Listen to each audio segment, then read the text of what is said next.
Welcome to Welcome to the Unfazed the Unfazed Podcast. Podcast. Welcome to the Unfazed Podcast. Welcome to the Unfazed Podcast. And today, I have a very, very special guest. It's a big blessing to have him on. Mr. Parker Byrd, welcome to the podcast, bro. Hey, well, thanks for having me on, man. It's a blessing. Of course, man. Of course, bro. I actually discovered you off of, I was scrolling on Instagram and I saw your post on ESPN, back in February, opening day. You are the first D1 baseball player to ever play with a prosthetic leg. Right. And that is just such a inspiration, bro. Like, that is amazing, bro, for real. Well, I appreciate that, man. Yeah, that's something that is not, you don't see that every day. It's, it's unheard of, unseen, and just going through all those challenges. Because some people give up and they're perfectly, they got never been in an incident like you. Right. And they still, give up, don't make it there to that level. But you going through all those challenges and being the first D1 baseball player ever to play with a prosthetic leg is something I'm very proud of, bro. And I just love that, bro. Hey, well, I appreciate that, homie. For real. But yeah, bro. I just want to go back. I know you about in July 2020, you had the boating accident where you had to get your leg amputated and stuff like that. Where you were like going, I believe, tubing or something like that with your friends, and that incident happened, and it was a lot. It was probably, I know, it was a lot going through your mind, a lot going through your family's mind. Right. Not just in like a baseball way, of course, like, can I play baseball again, but also in like a life way. Like you thought that was raps. You thought you were about to check out. So what was that whole experience like, just going through that whole incident? Because that is, that's something different. Yeah. It was wild. Because my accident happened, and then my family was 2.5 hours away because I was going to be a freshman in college. So I played baseball here at ECU, and what we have to do during the summer before we actually come to school is we have to come to summer school, and that's just to get acclimated to the new environment, new coaches, new. Really everything. So we were here for summer school, and then we had a late recruit. He came in like middle of summer, and he was like, "Hey, I'm just going to be the bullpen catcher," which is really rare to hear someone be that selfless. And he's like, "Yeah, but my family has a river house like 40 minutes away from Greenville, which is where ECU is." And he's like, "We should go one weekend, go tubing, have a great time." He's like, "I've been all my life. It's never disappointing." So we're like, okay. Kind of just blew them off until the last weekend of the summer, and then we finally caved in and went. And then we went that Friday, and everything went great. We had a great time, like you said. Went tubing, went on the boat, and that Saturday morning, I was supposed to go back to Greenville to take one of my buddies that went with me, who was also my teammate at the time, back to Greenville because he was supposed to help an elderly couple move some furniture. Well, he got a text that morning saying, "Hey, Miles, thanks for volunteering to help, but we don't really need it anymore." So let's go back on the tube. Just have a great time we did yesterday. So first ride went great. Me and one of my other buddies named Dixon hopped on tube first, and then second ride the driver was a little bit more determined to throw us off. And then Dixon ended up falling off first, and me shortly after. We both hit the water pretty hard, and we just both decided, hey, that's enough right now. Let's get back to the boat, and we'll call it wraps for right now. So we're swimming back, and I was a pretty good distance ahead of Dixon. And as I was swimming back, I was within probably 10 yards or so. I was using the rope from the tube to help guide myself back into the boat. And as I got within 10 yards, the guy, the driver of the boat, put the boat in reverse, or got knocked into reverse somehow, and ended up basically running me over. So the propeller hit both of my legs and my left hand as well. So my family at the time was in Laurinburg, North Carolina, which is where I'm from, and they got a call from one of the people on the boat and said, "Hey, you need to get to Greenville. Parker's dying." So they dropped everything they had that day, drove 2.5 hours and an hour's time span. The drive's supposed to be 2.5, but my dad was going 115 on the side of the road, and he just ended up actually he popped one of his tires because he was driving on a shoulder road, and as it was 4 p.m. on a Saturday, he was like, my mom was in the passenger seat, like, "Jeff, like, what are you doing?" But they looked up tire shops, and there were 400 feet away was a Hispanic tire shop that knew no English, but they knew how urgent my family was, and they got them back on the road within 5 minutes. And there was only Yeah. one tire in the whole entire shop that fit Oh fit my dad's wow. car. So got him back on the Wow. road in 5 minutes, and so that happened July 23rd of 2022, and then um, so the first couple surgeries were just trying to get the bleeding to stop. And then after that, they found the sciatic nerve, which they didn't find initially, and they thought everything was going to be okay. So for about 5 or 6 days, me and my family thought everything was going to be okay with some extensive Mhm. rehab. I'd be back out on the diamond and playing baseball like I was beforehand. Well, around August 2nd and 3rd, my right foot became really pale and cold. And during this time, I was never able to move it. And the doctor said it was due to the initial accident where there was just a bunch of swelling at the time and there may be a little bit of nerve damage, but Mhm. eventually the movement would come back. Well, on August 2nd and 3rd, my foot became really pale and cold. And with both of my parents having a medical background, my dad being a pediatrician and my mom being a nurse, they knew that wasn't a very good sign. So on August 4th, the doctors came to my room very early in the morning, about 5:30 a.m., and said, "Hey, Parker, you have two options. We can either A, continue on this medicine we have you on now, which isn't really working at all, and your kidneys and liver and every really organ in your body will end up shutting down and you end up dying. Or option B, we can just amputate your right lower extremity." So I was like, there's not really an option here. Let's just cut off the dead weight and keep moving. So Mhm. it was really an emotional roller coaster for the first week, 2 weeks. So it was 10 days. I went from living my absolute dream all my life, playing collegiate baseball, to 10 days later living a nightmare, and I had my leg amputated. And then after the amputation, we thought like, hey, let's just get out of the hospital. Well, the blood flow to my knee because they amputated below my knee. The blood flow to my knee was completely not there at all. I mean, my right knee Mhm. was completely dead at one point. The doctors told us like, hey, Parker's knee is going to have to be amputated, which is a really big blow in the prosthetic world because having a knee is very crucial to a lot of movement. And so we were pretty devastated at that time. And so they were like, hey, we're going to do amputation next Thursday, which was like in a week in advance. So I was going in for surgery like every other day. So two different doctors on three different occasions told my parents like, hey, the knee's still dead. Well, that Tuesday we went in for another surgery, and it was the last one before the cutting above my knee. And the doctor came back after the surgery and was like, hey, there's a little bit of blood flow in his knee. We're just going to hold off from the cutting right now. But don't get your hopes up, but because there's just a little bit, but there is a trickle of blood. So Mhm. then that sparked a little bit more hope in us. And then the next surgery, I just went back in just to see how everything was, and there was complete blood flow. So they came back out Mhm. and never mentioned amputation above the knee again. So it definitely was a roller coaster of emotions, but everything worked out for the best. Yeah. Man, that's how you know that's like a God moment. Oh You know what I'm yeah, I saying? mean, Like there's a bunch of everything God moments, down. man. Like the guy that I was supposed to take back to Greenville, he wasn't even Mhm. supposed to be there that day, Oh wow. because that Friday he wasn't even going to go, and I convinced him like last minute, like, hey, dude, like none of us really want to go, but this guy had been bugging us all summer. Just go with us, we'll have a good time, and so he ended up going. Well, um, that the only reason he knew what to do and the tie tourniquets around my legs was because he was from Florida and he had Mhm. a very close friend die in a boating accident very similar to mine. So he knew Mhm. exactly everything to do. That getting help was very urgent.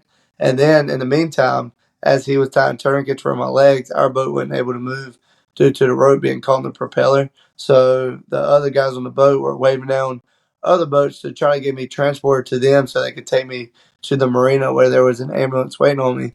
And the first boat stopped, and they were like, the people on our boat addressed the situation to them, and the people on the other boat were like, sorry, we can't really help. We have kids on the boat, but here's a first aid kit. And we're like, Mhm. this isn't really going to help right now. My Yeah. legs were far from just needing a little band aid. So they continued to wave down boats, and the second boat stopped, and on that boat was two couples, And the only reason they were going back in that day was because one of the couple had gotten into an argument. It was like, hey, can you just take me back? We're kind of done for today. So on their way back, they saw us and they stopped and they pulled over and we addressed the situation once again and they agreed to help. So as they were going to be transported to that boat, one of the ladies was talking to me. She was telling me everything she was doing. And the only reason she did this was because she was a nurse. So she knew everything, Oh wow. what to do, how to tie tighter tourniquets around my legs. And then they then got me transported to the marina where there was an ambulance waiting on me, which then transported me to a local hospital where there was a helicopter waiting on me to airlift me to ECU Health in Greenville. Well, on the helicopter, I think my blood pressure, after they gave me all the blood products they had on the helicopter and all the plasma and everything to keep me alive, was 60/30. And at Oh wow. that point, I wasn't supposed to be awake at all, and I was just hyper aware of everything. I just kept telling myself, like, stay awake, stay awake, stay awake, because if not, you don't know if you're ever going to wake up again. So, on the helicopter, I also had an experience where I was kind of out of my body and I could literally see them operating on me. So, I Oh mean, there's wow. just a lot of God moments just in my accident. That's how, I mean, I know He was there the whole time. Yeah, man. Yeah. Yeah. Yeah, That's a testimony, bro, for real. for sure. And man, that's a lot of, like, I know a lot of people, like, we see the of course, you being the first D1 baseball player to ever play with a prosthetic leg, and just like the boating incident, but all those things you just said, like inside of that, like your dad popping his tire, and they were able to fix his car within a few minutes, Yeah. and it was only one tire Yeah, that yeah. fit his car. And them not even knowing a lick of English, which is even wild. Yeah, for real, exactly. And then the boat that the lady was a nurse. Yeah. Like, they got into an argument Yeah, and they just yeah. went back on. You know what I'm saying? And the Like, first boat not stopping, I mean, it's just right, so much. exactly, bro. Yeah, man. Yeah, that's a blessing, bro, for real. And I also, like, do you remember all those things, like, vividly, like with the clear, like, you like are able to go back to that and Yeah, just be like, yeah, like this. Yeah, so I can remember all of it just because Mhm. I was just hyper aware, which I mean I Mhm. wasn't supposed to be at the time. I wasn't in any pain, but I mean I just kept telling myself stay awake because you don't know if you're going to wake back up if you fall asleep. So yeah, I mean I'm glad I was because now I can share it in full detail without just hearsay. So Yeah. I mean I think it was just God just keeping me awake just to be able to share my testimony later in life. Yeah, that's facts. Is it? I want to ask you something. Is it true that you had 22 surgeries within a span of 45 days? That's right. Yeah. Man, 22. Because I know you just said that you were like almost like every other day or every few days you were working with the surgeons, working with doctors and all that. Just like stop the bleeding and things of that nature. What was all of that like? 22 surgeries within a span of a month and a half is wild. So what was all that like? It's like the process of that. Right. Yeah. So I mean, people ask me all the time, like, "How did you get through it?" But I just tell them, like, "Hey, I just kind of had this mindset of what's next." So with that, getting out of surgery, all right, when's my next one? And then with me being in the hospital for a whole month, I was just like, "What's next? Like, how can I get out of here?" And once I got out of there, I was like, "What's next? How can I play baseball again?" Because I mean, that's just who I am. That's all I've done all my life. So I was like, "How can I play baseball again?" With that being as soon as I got out was just tracking a baseball and watching the velo whenever I was in a wheelchair. And then after I got out of a wheelchair, I was in a walker, and I would sit there on especially a shower stool, but I would sit there in the cages on that shower stool and just hit one-handed drills over and over. Wow. And then eventually I progressed to a crutch, and then I just kind of crutch up and hit one-handed drills. And then in December, I was finally able to get my first prosthetic. Well, it wasn't fitting very well. It wasn't a baseball specific leg. So I was still crutching up because I was non weight bearing on all of my leg. So it wasn't until March, whenever I was finally able to hit without any assistance because I got a grant from the Challenge Athletes Foundation. And they provided me with a prosthetic that's more useful for baseball and more mobile. So really just that what's next mindset is how I got through the surgeries, got through the rehab process. And I think that really just kind of also allowed me not to focus on the negative stuff, such as, having surgeries every other day, because I mean that can take a toll not only to your body but also to the mental side. But just knowing that God had a plan for me, that that His will would be done either way, is kind of what I relied on. And Jeremiah 29:11 is the verse that, I mean, it's often quoted, but me and my family relied on it so much, because in that verse it basically tells you that He has a plan for us, and it's not to harm us, and it's to prosper us, and that He has a plan for our hope and a future for us. So like during that time, we just knew that there was hope and that there was still a future, even though I had one leg, that His plan would be better for the future. That's facts, bro. I love that, for real. That's also one of my favorite verses as well, Jeremiah 29:11. I mean, you can't beat it, man. For real. It's awesome. Yeah, I really like that verse. A key part, of your story as well, is when you thought you couldn't play baseball again as well, and you were like, it's like you were talking to your parents, and you were like, it's never been nobody with like a prosthetic that has been able to like play baseball at that college level, at that highest level, and your mom was like, oh, it's got to be a first. You know what I'm saying? So without, I don't know, like receiving all the support from your family, friends, the ECU community, and just knowing that it had to be somebody always got to do it. It's always got to be a first. So was it kind of like a hesitation with like knowing that you could do it, or was it like, I'm locked in, let's do it, like I'm gonna be the first? Like what was that like? What was your thought process? So after amputation, man, there was a lot of doubt for sure, but then first week or so, and then I was having that conversation with my mom, and we were just talking, and she can kind of tell that I was down, just because it's what mothers do, and they know you all your life. And then she asked me, I was like, well, Mom, I don't think I'll ever be able to play baseball again. She's like, well, why do you say that? And I was like, well, there's never been a Division I player to play with a prosthetic leg. And she goes, without hesitation, she's like, well, there always has a first, why can't it be you? So I would say from that moment, I was definitely locked in. I was like, you know what, she's right. Like, it shouldn't stop me, that there does have to be a first, and that maybe I can show others that are going through the process that I was in at the time that there is hope. And so after that, I was locked in. I was just like, hey, what's next? Honestly, what's next? And with that being a team around me that just supported me. So, I mean, I had to cut out people in my life that didn't believe in the dream that I believed in. Yeah. And because, I mean, if with doing something that I'm doing at the time, I mean, you got to be so focused and goal driven that can't have any distractions or negativity. And so we just built a team that supported in that faith and that dream. And with that being the best PTs, the ECU community, which is absolutely phenomenal. The best coaching staff here at ECU. My teammates being so supportive, and my family and friends, just all of them, just believing in that dream and like constantly reminding me that I can do this and that that God has a plan. I love that, bro. Cause I know also your story is bigger than sports, bro. Yeah. I'm one of my favorite athletes. I mean, I'm a big LeBron fan, and I know some he says was like more than an athlete, right? Or like bigger. You know, that's one of like his like schools and doing bigger things. Yeah. That's something I always see him put on like the t-shirts, like the clothing, all that.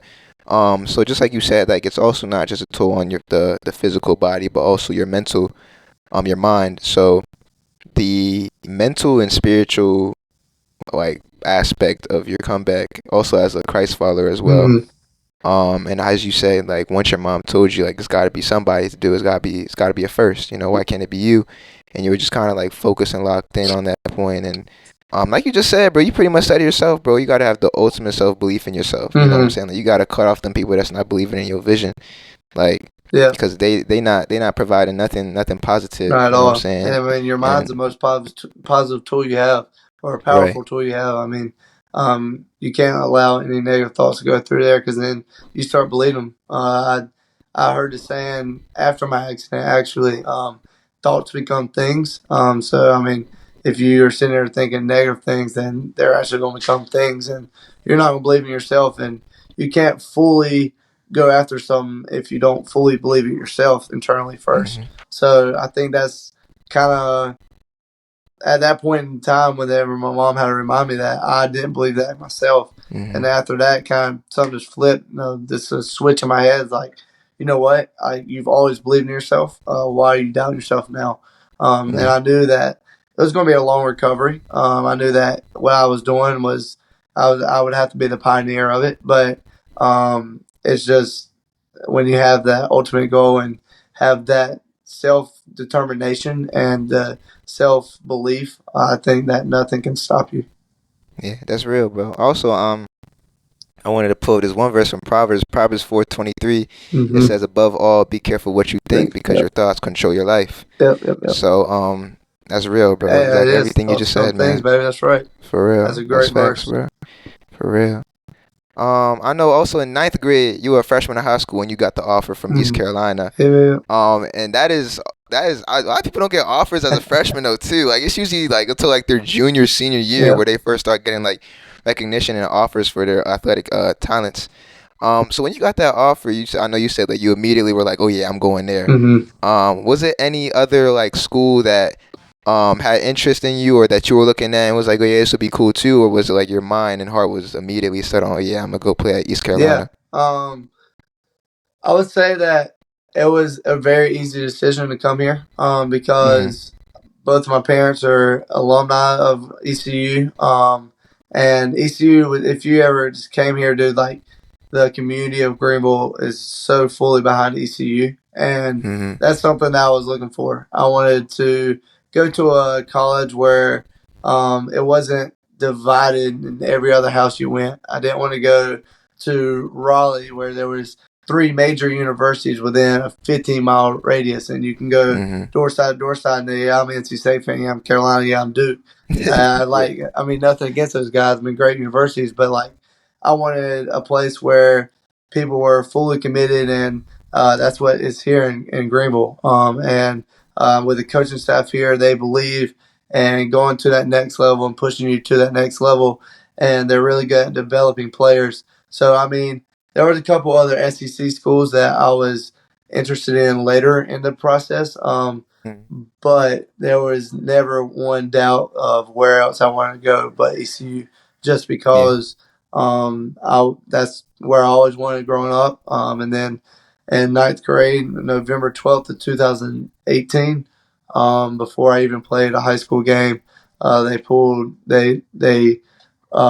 offered me a scholarship, and I just committed on the spot. And I was like, "Hey, coach, I'm ready to be a Pirate." And ever since that moment, I've been fully committed and never looked back. Yeah, I like that, bro. I like that because for some people I know, like it's a tough decision to make. Some people it's like a simple decision. Yeah. A lot of people they're there and they're not messing with it, so they hop in the transfer portal. Like there's a lot of options when you're at that collegiate level. Yeah, it's hard too. In making that mature of a decision at that early in age. Whenever I think I was 14 years old when I committed, which is pretty wild. Now I'm 20, but it's a big decision. And baseball, it's finally. I support it because I know I was an early commit, but I've seen a lot of cases where it doesn't pan out the way they want to, and they actually either decommit themselves or get decommitted by the school still in high school. Yeah. And that's not good on either end. Baseball's finally pushed it back to where I don't think you can commit until you're a junior or something like that. So I like it. I think it's a good thing that they are kind of letting people mature a little bit before committing. But I knew where I wanted to go, so it was pretty easy to pull the trigger whenever they offered. Yeah, that's true. February 16th of this year was a very special day for you, bro. Y'all season opener against Rider University. You went in during the 8th inning with the largest ECU baseball crowd ever for y'all opening day. Over 5,221 people to be exact. In attendance. You walked out receiving a standing ovation, bro.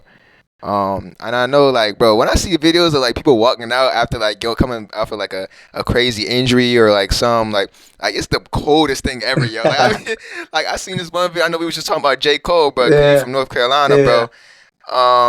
And when I know Cole, he hooped in like I believe Rwanda, the country, in Africa, a small country in Africa, and also in Canada.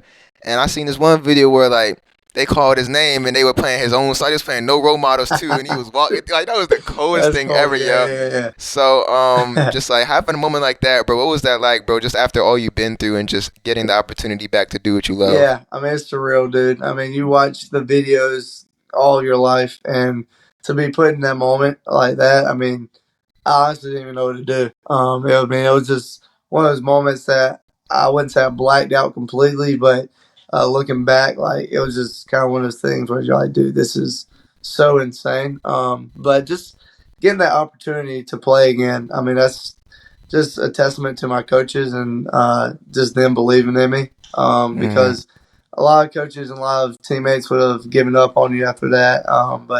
And that's one of the reasons why I committed here. I mean, not knowing that I was going to get into a boating accident and get my right leg amputated, but just that support they have in the players and the culture here. I mean, it's just unmatched in my opinion.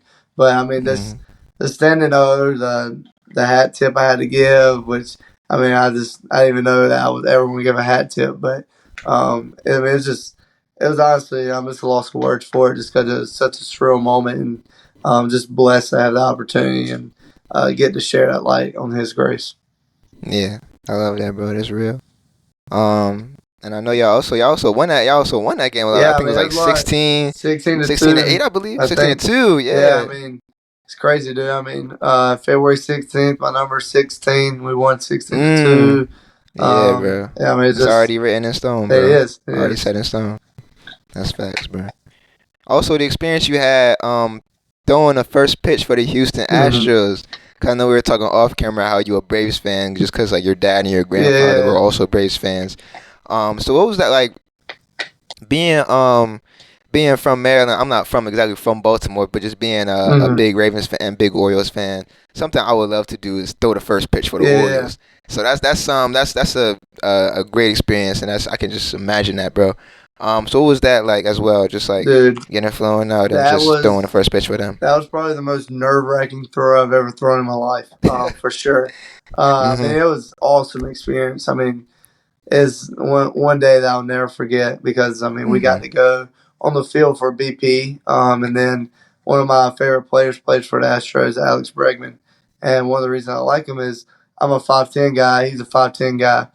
He went to LSU, and they called him Mr. Midnight because he would always be in the cages at midnight just working on his craft, perfecting it. And that's something I can relate to because I've always worked really hard. And like with that, going to the cages at 1 a.m., it didn't matter. Me and my dad were there just working hard. And so got to meet him before the game. I had like a 15-minute conversation with him, and then I got to sit there and watch him hit BP and him interact with his hitting coach on things he needed to do, and just kind of ask him questions about why he felt that way in his swing and what he was trying to do to perfect it. And then just seeing some big leaguers that, I mean, are top class athletes in the world, and just seeing them perform at the highest level and then getting to throw out the first pitch was absolutely incredible and something I never thought I'd be able to do, but my hands were definitely sweating. And a little funny story about that, I mean, me and my dad were on the field throwing on the side beforehand, just getting warm and getting the wing loose, and we just kind of had a ball that I don't know if they gave it to us or if we just brought it on our own. But I don't know if you've ever played baseball, but with a ball that's kind of been used before, it's not that hard to throw. I mean, it's not slick or anything. So I was just warming up with that ball, and then before I went out to go throw the first pitch, they literally I sat there and watched them unravel a baseball, so straight out the package, and they handed it to me. It's like, hey, this is the first pitch. Don't rub any dirt on it or anything, because when we get the guy to sign it after you get done, the guy that will catch the ball. So I'm like, all right. So brand new baseball is really slick, just in general, before putting any dirt or anything on it. And I got out there, and my hands were sweating. Brand new baseball, which was slick, and the ball just sailed on me. Which it wasn't a terrible pitch. It wasn't like one of those pitches you see on the internet where they spike it or throw it to the backstop. But I mean, it definitely wasn't a strike. But I mean, it was just cool experience all in all. Yeah, that's a dope experience overall, though, for real. I mess with that, bro. Well, going back to the boating incident you had, but I just want to ask you, would you ever go back and change that experience, or is it just like you're content and like just fully okay with everything that's happened? It's just like, yo, it's just a part of the journey, or is it just like, man, like I wish that never happened. Yeah, no, I think my accident was a blessing. Just because Mhm. now I'm able to share God's light through just accident that happened in my life, but just in the bigger picture, just His light and His mercy in general. Yeah. I think it gave me a purpose in life. I didn't know what it was beforehand. I mean, now that I'm able to go and share my testimony with others, I think that purpose is a lot bigger than just being the shortstop at East Carolina. And now that I know that's my purpose, that's all I'm gonna live out for. And I know that I think that my accident really just gave my life a more of a better perspective. Because beforehand, man, I lived, sleep, eat baseball. I mean, that's all I lived for. I was a Christian, but Mhm. I wasn't very devoted. But now, I mean, I know that God is the main thing in life, and ultimately, at the end of the day, we don't have anything that we go to the grave not having anything. I actually heard this quote today. I mean, I think it's a pretty common one, but Alexander the Great, um, I think he asked for his hand to be out of his casket, just resembling that he might have been really rich on this earth, and but he went to the grave having nothing, and he went empty-handed. So I Mhm. think that's just really cool and really shows that at the end of the Yeah, that's day, we heavy. don't have anything, and that God is the only thing that matters. And Yeah. after this life, there's an ultimate life and an ultimate purpose, and that's to get to heaven. And Amen. so just sharing His grace, His mercy, and just through my testimony is my purpose. And I wouldn't change anything that happened to me just because now I get to share that with people that I would have never imagined meeting or connecting with beforehand. So, Yeah. I love that, bro. For real, cause a lot of people that's like a tragedy or like a traumatic yeah, experience, and for sure. that fully makes sense as well. But just being having it as a blessing in disguise and viewing it that way, and just having that mindset of it was meant to happen. It was a blessing. I'm able to do this and do that. And of course, like I know always like um always when something bad happens, bro. Something great always happens after. That's You know what I'm right. saying? That's right. Like I know, bro. My friends at school, like they be saying like two L's make a W. Like if you hold up an L like this, L like that, and make a No, W. yeah, So I mean, that's right. yeah. So That's right. that's real, bro. For real. And I love that, bro. That's a great mindset to have. I know since you were in high school, ever since you were little, baseball. You just said you would eat, sleep, and breathe baseball. You always had the goal, the plans to play in college or even play in the MLB, play hmm professionally. Is playing in the MLB still a goal for you? What are your baseball plans after you graduate from ECU? Yeah. I mean, the opportunity presents itself. But I mean, that's not the main goal anymore. Hmm. My main goal is just go and do public speaking and to share my testimony, and then Yeah. do Paralympics as well. Because Okay, that's fire. yeah, I mean, I'm just such a competitive person that I wouldn't know what to do without sport. So Yeah. I mean, I've been introduced to a lot of Paralympic sports, and I mean, there's a lot of them out there, and I haven't necessarily picked one yet, but I definitely have interest in like swimming and throwing a javelin or even track. So there's definitely I have a salad bar right now, and I can just kind of pick whatever sport I want to go to. But Hmm. yeah, just public speaking, share my testimony, and if MLB presents itself, then obviously, I'm gonna take that because that was my dream as a kid, and Yeah. I think that's a lot of baseball players' dreams. But that's not the ultimate goal anymore. Hmm. And that's okay being content with that as well. Yeah, for sure. And I like that um how so many opportunities have now presented itself. You know what I'm hmm saying? Because I feel like a lot of time as athletes, because me, I've done a lot of sports. I've played, basketball, football, cross country, track. mm Planning on doing soccer in the fall. Yeah, Like I just love trying yeah, stuff. You know what I'm yeah. saying? I'm just love It's sports. not a bad trade at all, dude. Just Mhm. having that salad bar and Okay. getting to pick whatever you want. I mean, that's Yeah, pretty for awesome. real. Cross country, man, that's a Facts. hard sport. Nah, for real, bro. I think that was the hardest part I ever done, bro. But yeah, bro. And just like a lot of athletes, like they just like you say, eat, sleep, and breathe that. And it's like outside of their sport, it's like there is nothing they know outside of that. I mean, because my main sport every was sport comes to an basketball. end one day, dude. Like we're all gonna. If you're a basketball player, one day basketball is gonna have to leave your life in the playing aspect. I mean, you might coach forever, but God isn't. I mean, He's here eternal. I mean, He's here for eternity. So yeah. Yeah, that's real. Yeah, like you just said, bro. Like the worldly stuff, the sports, the careers, it all comes to an end, bro. Retirement happens. You know what I'm saying? That's right. I know a lot of players struggle with that as well. Cause it's just like I forgot who it was, but it was some player like he like fell into like a depression. He was talking about like he was talking about how like after he's healed and after he's like doing better mentally now, but he was talking about a few years back how he was like going through like depression because it's like he after retirement, because it's like I believe he was a football player. Yeah, he didn't know what to do with his life after football, because it was like football was all he knew. That's all he did. That's right. So and it's so much life outside of sports. Like that's something I learned with even the previous year, bro. Like how I was just telling you before we started the pod, bro. Like focusing on my mental health in school, and not playing basketball this year and stuff like that. Like the love for basketball was always going to be there, because that's my main sport. Like I've been playing since I was, I believe, like 8 or 9, bro. But it's so much life outside of sports. Like I'm still experiencing stuff. Like I'm still like seeing all these opportunities where it's like, yo, like, oh yeah, like I would love to do this, I would love to do that, and all this stuff. But it's like all I knew was just like basketball. Wake up, get shots up, 100 made shots every day. We gonna get some conditioning, and we gonna do some ball handling workouts. Go, like we gonna watch some film. Yeah, bro. And it's just so, bro. And that's all it was, and that's respectable. But I mean, it's also so much life outside of that, which it's a blessing to experience as well. Yeah, so that's correct. But yeah, bro. Yeah, man.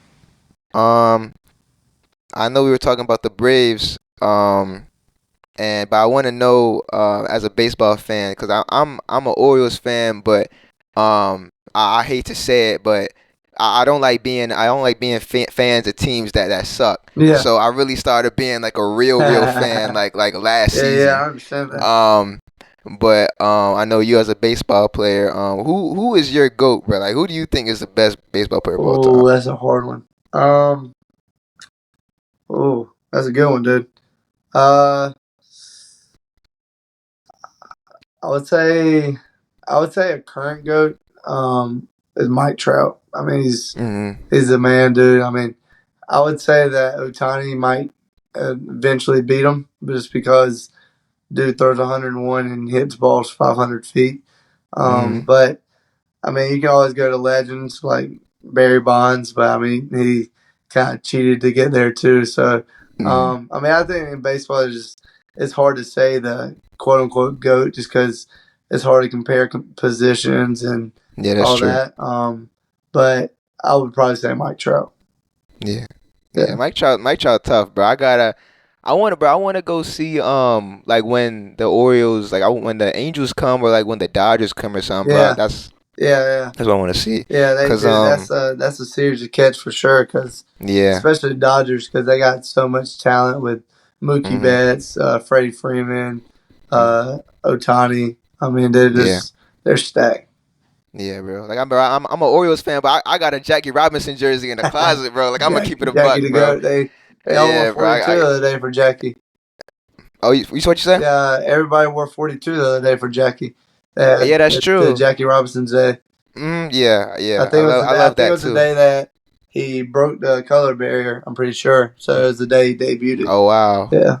Yeah, that's the same as you. Like how you just said, bro. Like you wear 16. Opening day February 16th. Yeah. Y'all won.